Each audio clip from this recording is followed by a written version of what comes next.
Ay, good morning po. Magandang umaga. Maraming salamat po sa Diyos sapagkat tayo ngayon ay buhay uli.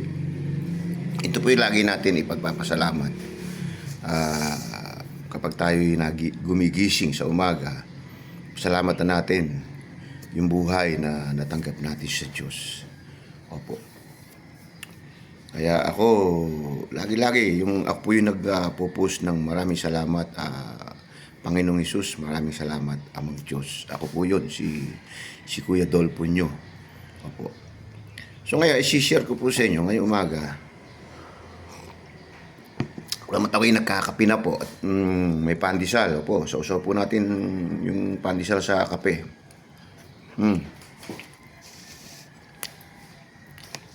Kung kayo ay nanonood ng balita, nakikinig po ngayon,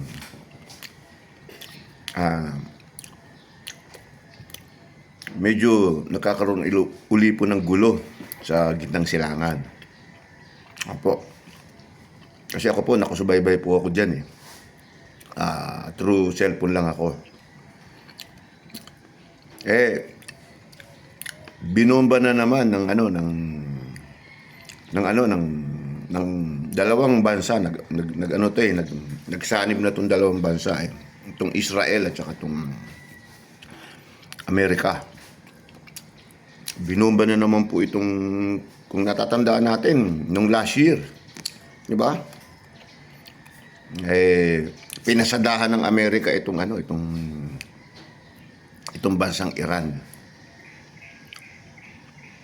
So ngayon, binomba na naman kasi ang sabi na presidente ng Amerika, napakatigas ng ulo nitong Iran. Dahil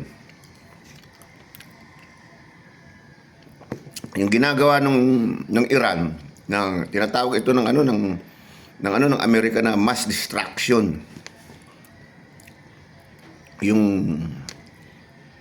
Hindi ako nagkakamali, ito isang bomba na ayaw nilang matuloy na mag-produce ang Iran ito. Sapagkat ito ay delikado raw sa sangkatauhan. Grabe ng Amerika. So, ang news ngayon na nangyayari ngayon sa Middle East, nadali po nila yung Supreme, yung pinaka-Supreme ng Iran. Si Ali, ano ba ang pagbanggit to? Khamenei o Khomeini. Si Ali Khamenei. Nadali po at ilang mga opisyal ng So, dahil sa ganun, siyempre, nagalit ng Iran, gumanti sila doon sa mga allied ng Amerika. Yung malalapit dyan sa Middle East na mga, kasi po maraming base militar ang Amerika po sa Middle East. Opo, napakadami pong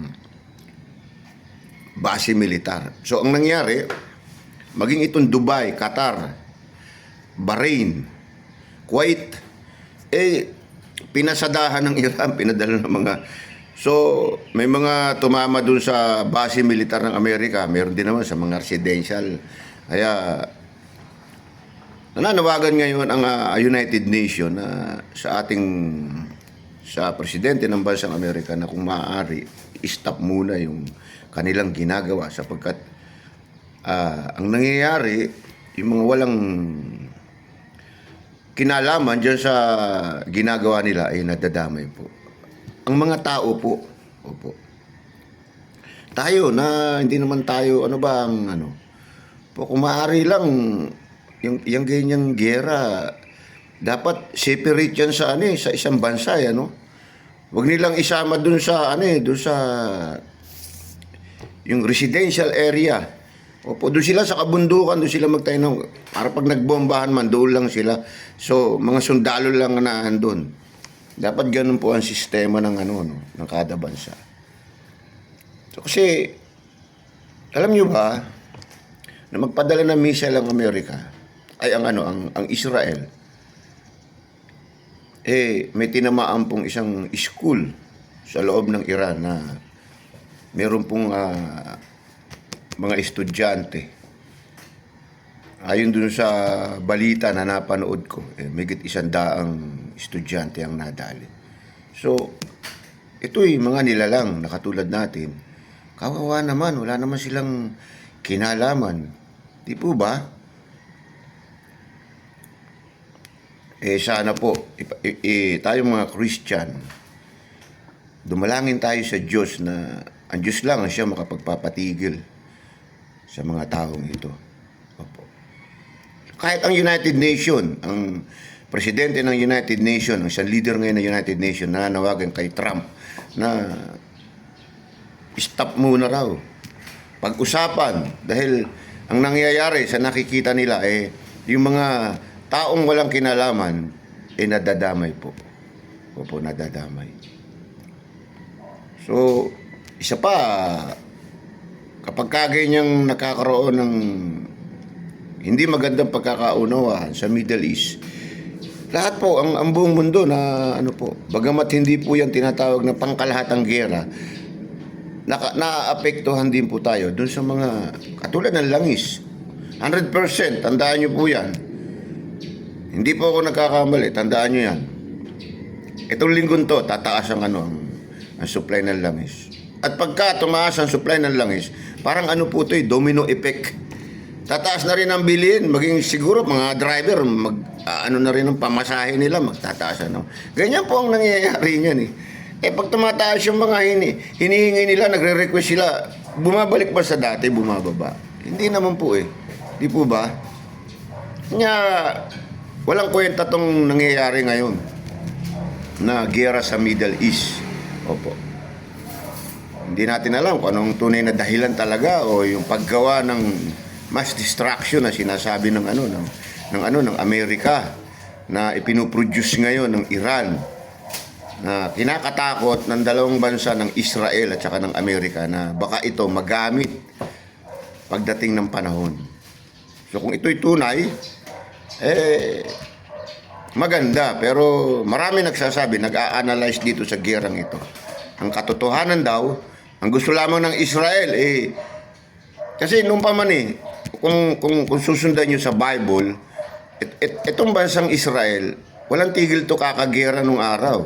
Opo, kung babasahin nyo sa Biblia, Syria, mga Syria, yung mga Palestine, mga kalaban nila yan nung araw. So, ang gusto mangyari, makilala itong Israel dyan sa Middle East na sila yung talagang superpower. Opo. Kasi parang ginagaya nila itong Amerika na, di ba, itong Amerika superpower. Through all nation. Sa buong, world nga pala. Sa buong mundo. Na nagpapakilala itong Amerika na sila talaga yung superpower.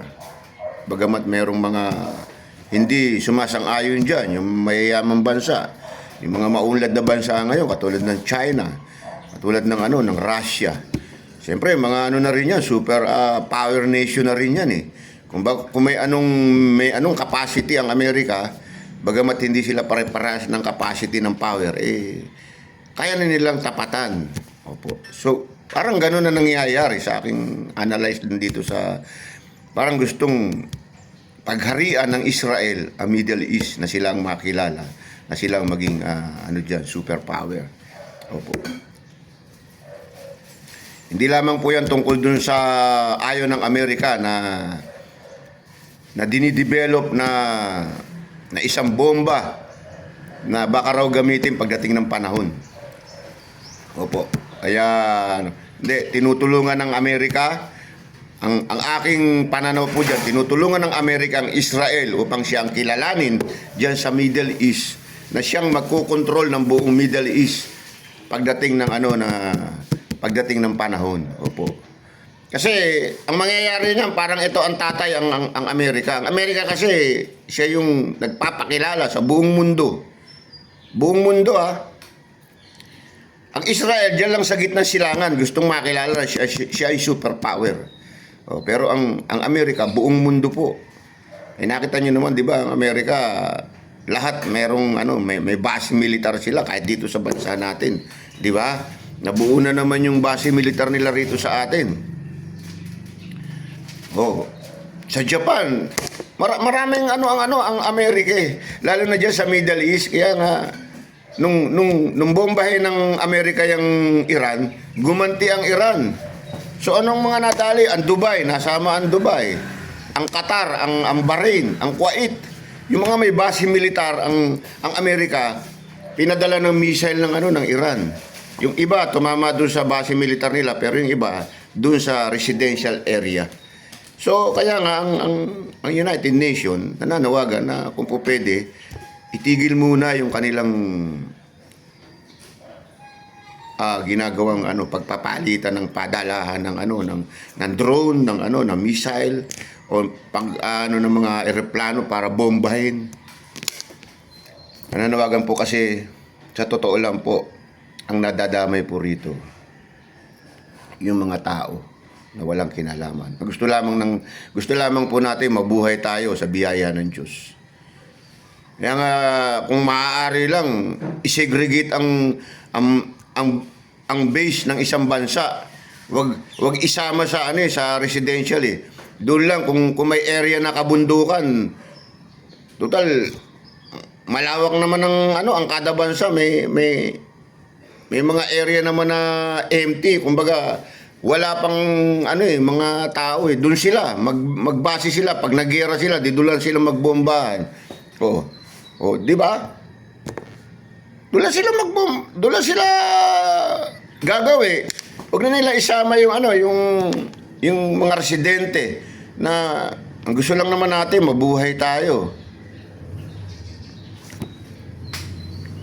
Kaya kung meron sanang ganun, di ba? Sa isang bansa nakasegregate ang base, ang defense. Hindi po nakasama sa residente.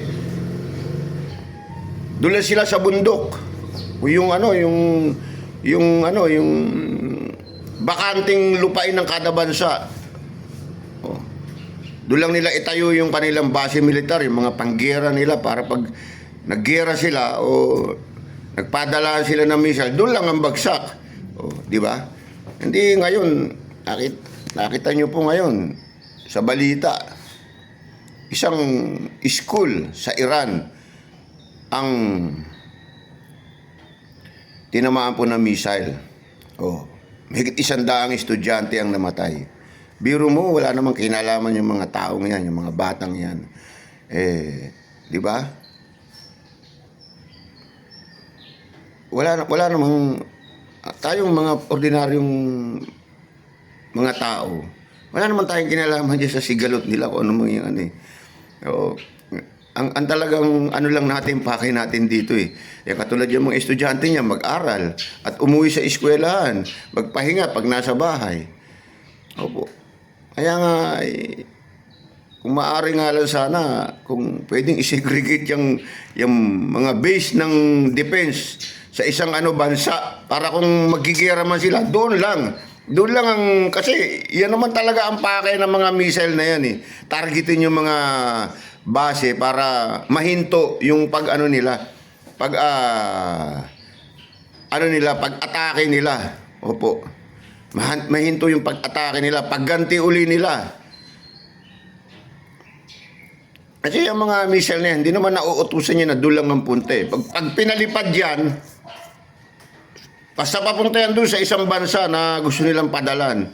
Paano naman yung mga residente? Di po ba? Kawawa naman tayong mga hindi naman talaga natin gusto ang giyera. Maraming nangyayari na nagiging ang naaapektuhan po mga tao. Kaya alam niyo kung bakit ko po isinare to sa inyo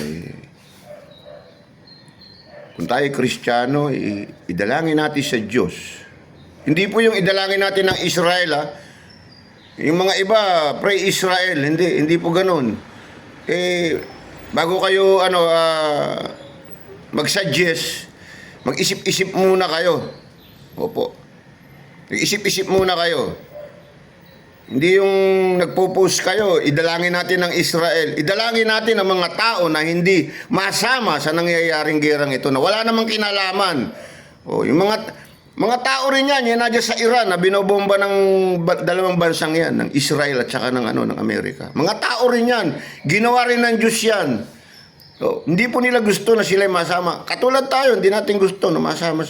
Kaya idalangin natin yung mga bansang yan sa Diyos na baguhin yung pag-iisip nila na pwede naman pag-usapan. Kawawa po. Kasi sa totoo lang kaya ako nag-share ng ganito. Yung mabasa ko sa balita, marinig ko sa balita na isang paaralan, isang school ang tinamaan ng misal. Mahigit 100 estudyante ang namatay. Ano ang kinalaman sa gera ng mga estudyanteng yun? Gusto lamang nilang matutong mag-aral. Hindi nila alam na doon pala sa school nila, may darating na missile doon. Yun ang palang papatay sa buong school na yun. Kaya, minsan ako, yung mga taong hindi muna nag-iisip, pray to Israel. Bakit mo ipananalangin ng Israel? Anong dapat para pumatay ng tao ang Israel? Hayaan natin, konsintihin natin yung ginagawa nilang Hindi po tayo tunay na Kristiyano pag ipanalangin natin ang mga bansang iyan na hindi nagkakasundo, na hipuin sila ng Diyos, na kung ano man ang kanilang dapat ayusin, magkasundo sila, itigilan nila yung pagdidigmaan. Kasi ibang klase ang gera po ngayon. Nakita nyo, hindi lumulusob ang sundalo ngayon. Missile na lang, inutusan yung missile papunta rin sa bansa. Ang mga missile kasi ngayon, ang tinatravel po niyan, may mga po yan, may mga capacity ng pagtatravel. Kung halimbawa dito, from Manila to, sabihin na natin, Tacloban, how many kilometer from mag-start ka ng Manila? 1,000, more than 1,000 kilometer. So, meron mga ganong missile na iseset nila yan para doon bumagsak. Bagamat hindi accurate, pero doon babagsak sa areang yun. Opo. Sana kung accurate yan Kung doon lang ang punta niya sa base, okay lang Pero, nakita nyo? Sa dami ng pinakawala na missile ng Amerika, kasi nagpakawala po ang Amerika ng missile doon sa mga kalapit na bansa ng Iran. Kasi may mga base nga yan dyan sa Qatar. Diyan ang galing yung mga missile dyan sa Qatar, sa Bahrain, sa Kuwait. Yung mga base militar nila dyan, pinakawala nila, pinadala nila lahat doon sa Iran. So, maraming mga walang kinalaman sa gera ang nadamay. So, nung unang pagpapakawala ng Amerika at sinundan naman ng airstrike ng Israel. Ang Israel naman, dito naman sila nagpadala ng mga jet fighter. Binobomba nila. Ang Amerika, missile sila. Nagpadala lang ng missile. Alam mo ba, nung araw na yon, kung ilan ang namatay, may higit 200 kagad buhay ang nasawi. Nakita nyo? So doon nga, nadali nila yung pinaka-supreme ng Iran na si Ali Khamenei. Kung tawagin yan, sa bansang Iran, si Ali Khamenei. Hindi ko alam kung kamag-anak ito ni Ayatollah Khomeini nung dating kasi matagal na yung yan Bata pa ako yan, narinig ko na yan. Yung Iran, Iraq. Yung dalawang bansa ngayon, nag-away na yan, Iran, Iraq. Yan di si Ayatollah Khomeini yan. Ngayon naman to si Ali Khamenei o Khomeini. Hindi ko alam paano pronunciation niya. Khomeini. Ali. Basta yan si Ali. Ang tawagin niya. So, ang isinishare ko lang po ngayon sa umagang ito. Ulit-ulitin ko, pag-pray po natin ang nangyayaring gulo sa Middle East na hipuin ng Diyos ang mga nagpapasimula ng gerang yan upang matigil na po. Opo. Bagamat ang Bible nagsasabi may the end of the world, may mangyayari mga ganyan. Part po yan before na dumating yung end of the world. Pero siguro naman sa panalangin natin, pag nakarating sa Diyos yung ating panalangin, pahihintuin ng Diyos ang nangyayaring ano yan, pagpapadala ng missile. Opo. Makapangyarihan ng Diyos eh. Kayang baguhin ng Diyos ang isipan ng tao. Oo. Kaya yan lang po ang may share ko sa inyo. Sa nangyayaring gulo sa Middle East ngayon. 100%, tandaan nyo. After nyan, mga 1 week, tataas ang gasolina. 100%. Ganyan yan, basta nagkakaroon ng gera dyan kasi yan ang producer ng ano eh. Yan ang nagpo-produce sa buong mundo ng langis, yung Middle East na yan. Yan ang hanap buhay nila, yan ang negosyo nila eh. Opo.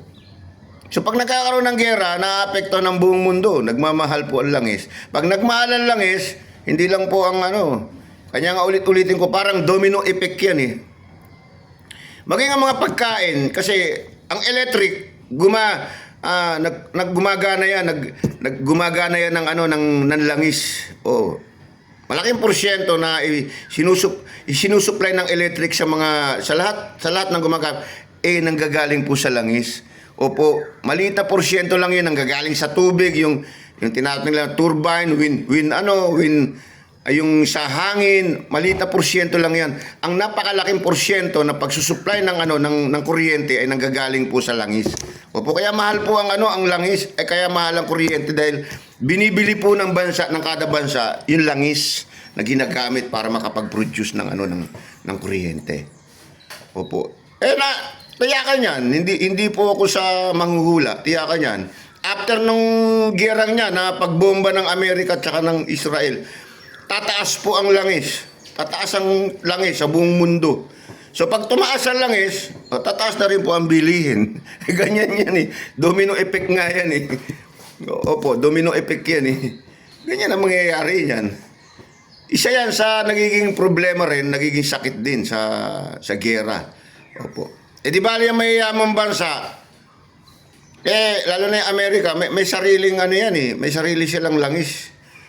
Tayo, ngayong pangalan tayo nakaka-develop ng langis natin eh, hindi pa nga nakakatulong sa bansa natin eh. Di ba? Yung natagpuan dito sa bandang Kabisayaan, hindi pa nga natin talaga na kumbaga nai-enjoy yung langis na natagpuan natin ng bansa natin. Hindi katulad ng mga yung Amerika, alam mo ba yung Amerika, isa sa the biggest consumer ng oil.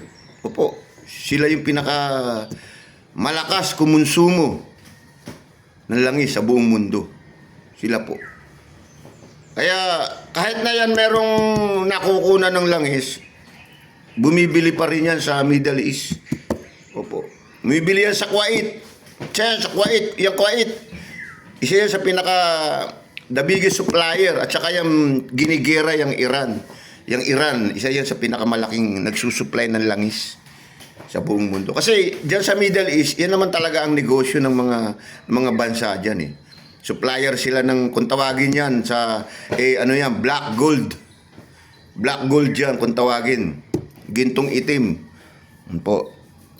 Kung tawagin yung langis na yan. Kaya, yan ang mangyayari sa ngayon sa atin. Kaya, yun ang isineshare ko sa inyo. Ipag-pray natin ang mga bansang iyan na sa ngayon nagkakaroon ng kaguluhan. Kasi naaapektuhan din po tayo. At hindi lang yun. Yun nga sa balita ngayon, isang school ang tinamaan. Lahat ng estudyante po patay. Po, higit 100 siguro kung ilang classroom yun, higit 100 ang namatay. Ilan ba ang capacity ng isang classroom? Sabihin na natin more than 30. Sa mga bansang yan, hindi naman sila katulad natin na kulang. Siguro mga dala-dalawang lang yan. Siguro mga limang classroom ang tinamaan yung missile na yan. Kaya higit 100 ang namatay na estudyante. Kawawa po, di ba? Kawawa po. Yung mga estudyanteng yun, nung umagang yun, pumasok lang sila para may matutunan sila sa kanilang school. Hindi nila alam na hindi na sila makakauwi. Yun na pala yung last day nila. Dahil nga sa pagpapadala ng missile ng Amerika, doon napunta. Hindi naman po accurate yung missile eh. Hindi po yan accurate na... Basta pag pinadala lang yan doon sa area ng isang bansa, babagsak yan doon sa bansa. So kaya hindi maganda eh. Oh, hindi maganda. Hindi po maganda. Sana kung yung missile na yan, nauutusan, doon ka lang pumunta sa base ng Iran, yun, doon ka lang magpunta kasi yun naman talaga ang gusto ng Amerika eh. Girahe ng mga sundalo eh. Kasi pagka nanghina yung depensa ng isang bansa, o di, ganun. Eh hindi, ang nangyayari, pati yung mga tao na hindi naman kasali sa giyera, nadadamay po. Opo. Kaya kung halimbawa magkakaroon ng sigalot ang Pilipinas at ang China, nako. Totoo po yun. Pag pinadalan tayo rito ng China ng missile, hindi naman accurate yan. Yung mga base lang ng Pilipinas ang pupuntiran, hindi po. Mga tao ang tatamaan yan dito kasi ang gagawin niyan, padala ng missile dito yan. Kung meron kang panalag na tinatawag, katulad ng Israel, meron silang dome na tinatawag na parang tinatakluban yung bansa nila. Sinasalag lang sa ere. Kaya hindi nakakadiretso sa bansa nila. Pero kapag kinapos yung panalag, minsan isa nakakadiretso, nakakalusot, ganun. Wala pa naman tayong ganun eh.